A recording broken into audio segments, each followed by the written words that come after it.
সুপ্রিয় দর্শক, আপনারা জানেন এখন বর্তমানে যে পরিস্থিতি চলতেছে ইরান আমেরিকা যুদ্ধ, এরই মধ্যে যেই আপডেটটি এসেছে, ইরানের পররাষ্ট্রমন্ত্রী আব্বাস আরাকচি এবং ইরানের পার্লামেন্ট স্পিকার বাগের গালিবাফ, এই দুইজনকে আমেরিকা এবং ইসরায়েল তারা যৌথভাবে এই দুইজনকে হত্যা করার একটি ছক কষেছে। তো আপনারা জানেন ইরানের বিভিন্ন যেই উচ্চ পদস্থ কর্মকর্তারা ছিলেন তাদেরকে কিন্তু হত্যা করে এখন ইরানের ভবিষ্যৎ নির্ধারণী বা ইরানের যে দিক নির্দেশনার দিক দিয়ে রয়েছে, এই দিক নির্দেশনাগুলো আপনারা জানেন ইরানের পররাষ্ট্রমন্ত্রী আব্বাস আরাকচি এবং স্পিকার বাগের গালিবাফ, এই দুইজনই কিন্তু বর্তমানে ইরানের ভরসার প্রতীক হয়ে উঠেছেন। আপনারা জানেন এখনো পর্যন্ত ইরানের বিভিন্ন উচ্চপদস্থ কর্মকর্তারা তারা কিন্তু এই মৃত্যুবরণ করেন আমেরিকা এবং ইসরায়েলের হামলায়। তো দেখেন, ইসরায়েল এবং আমেরিকা এই দুই দেশ কিন্তু এখন যেই প্ল্যানটি করেছে, তাদের প্ল্যান হলো ইরানের পররাষ্ট্রমন্ত্রী এবং ইরানের পার্লামেন্ট স্পিকার এই দুইজনকে যদি হত্যা করা যায়, তাহলে কিন্তু ইরানের আর হাল ধরার মতো কেউ থাকবে না।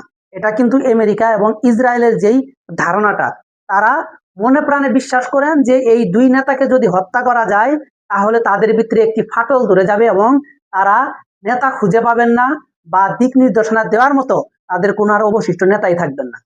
তো দেখেন, ইরানের ভিতরে এখন আপনারা জানেন যখন আয়াতুল্লাহ আলী খামেনিকে এবং আইআরজিসির প্রধান বলেন বা বিভিন্ন উচ্চপদস্থ কর্মকর্তাদের যখন মেরে ফেলা হলো, ইরানের ভিতর থেকেই কিন্তু গুপ্তচর ভাবে কিন্তু ইসরায়েল এবং আমেরিকাকে কিন্তু তারা তথ্য দেয়। আপনারা জানেন কি আয়াতুল্লাহ আলী খামেনিকে যখন হত্যা করা হয়, তার লোকেশনটা কিন্তু দিয়ে দেওয়া হয় এই ইসরায়েলি বাহিনীর কাছে। তো সেই লোকেশন অনুযায়ী তারা এমন নিখুঁতভাবে কিন্তু হামলা করতে সক্ষম হয় এবং আয়াতুল্লাহ আলী খামেনি সহ 40 জনকে কিন্তু তারা সেখানে হত্যা করে। আপনারা জানেন এখনো পর্যন্ত এই আব্বাস আরাকচি এবং পার্লামেন্ট স্পিকার বাগের গালিবাফ, এই দুইজনকে তারা যেভাবে প্ল্যান মোতাবেক চেষ্টা করে যাচ্ছে, তারা বারবার ব্যর্থ হচ্ছে। কেন ব্যর্থ হচ্ছে? ইরানের ভিতর সর্বপ্রথম আপনারা জানেন এভাবেই কিন্তু গুপ্তচর ভিত্তিক কাজ করে মোসাদের কাছে কিন্তু তথ্য দিচ্ছে। এখন সেই তথ্যটি দেওয়ার সুযোগ নেই।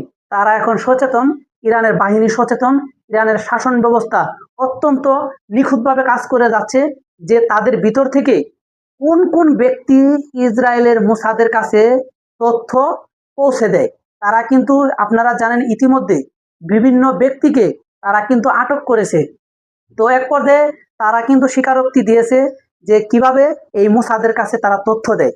তো দেখেন এখন ইরানের আগের চেয়ে কিন্তু অনেকটাই তারা কিন্তু এখন বুঝতে পেরেছে যে আমাদের উপর যে আক্রমণগুলা হইতেছে, নিখুঁতভাবে যে আক্রমণগুলা করে, আপনারা জানেন ইরানের ভিতর থেকেই তারা কিন্তু তথ্য দিয়ে আসছিল এতদিন। এখন সেই তথ্যটা পাচার হচ্ছে না। পাচার না হওয়ার কারণেই এখন কিন্তু ইসরায়েল বলেন আমেরিকা বলেন, তারা কোনোভাবে এই বড় বড় যে এখন বর্তমানে কয়েকজন নির্দেশ দেওয়ার মতো বা দিক নির্দেশনা দেওয়ার মতো যে ব্যক্তিবর্গ রয়েছে, তাদেরকে কিন্তু হত্যা করতে পারতেছেন। আপনারা জানেন তারা বিভিন্নভাবে হামলা করে যাচ্ছে। আমেরিকা এখনো পর্যন্ত হামলা চালিয়ে যাচ্ছে, বিভিন্ন শহর বলেন, বিভিন্ন সামরিক ঘাঁটি বলেন, বিভিন্ন জায়গায় কিন্তু এই আমেরিকা হামলা করে যাচ্ছে। কিন্তু তারা কোনোভাবেই এই আব্বাস আরাকচি এবং পার্লামেন্ট স্পিকার তাদেরকে কিন্তু কখনোই হত্যা করতে পারতেছেন। আপনারা জানেন যদি না ইরানের ভিতর থেকে লোকেশন যদি না দেয় তাদের হাতে, তো আমরা মনে প্রাণে বিশ্বাস করি কখনোই ইসরায়েল এবং আমেরিকা সফল হবে না। তো দেখেন ইরানের এখন বর্তমান যে অবস্থা, আপনারা জানেন কয়েকদিন হলো আয়াতুল্লাহ আলী খামেনির জানাজা শেষ করে এখনো পর্যন্ত ইরানের যেই জনগণ তারা শোকে স্তব্ধ। তারা কিন্তু এখনো তাদের মনকে ওই রকম ভাবে মেনে নিতে পারে নাই যে তাদের নেতাকে তারা বিদায় দিয়েছে। এরই মধ্যে কিন্তু আবার নতুন করে যুদ্ধ শুরু হলো। তো দেখেন আজকে ইরান এবং আমেরিকার এই যুদ্ধ, যেই চুক্তিটি হয় যে তারা আর যুদ্ধ করবে না, সেই চুক্তিটি কিন্তু ভঙ্গ করেছে দুই দেশই। তো দুই দেশ ভঙ্গ করার কারণ হলো আমেরিকা সর্বপ্রথম ভঙ্গ করে তারা যখন ইরানের উপর হামলা চালায়, তারই প্রেক্ষিতে কিন্তু ইরানও হামলা চালায়। তাদের আত্মরক্ষার দায়িত্বে বা আত্মরক্ষার স্বার্থে তারা কিন্তু হামলা চালায়। আপনারা জানেন ইরান কখনোই আমেরিকা বলেন ইসরায়েল বলেন এই দুই দেশের উপর কখনোই কিন্তু ইরান আগে হামলা চালায়নি। এখনো পর্যন্ত কোনো নিউজে দেখতে পারবেন না যে ইরান আগে হামলা চালিয়েছে। তো ইরানের জনগণ তারা সবাই এই শাসন ব্যবস্থার উপর আস্থা রেখেছেন এবং ইরানের জনগণ তারা বারবার যেই কথাটি বলে আসতেছে যে আমরা খামেনি হত্যার প্রতিশোধ চাই, আমরা কখনোই তাদের সাথে আপোষ করব না।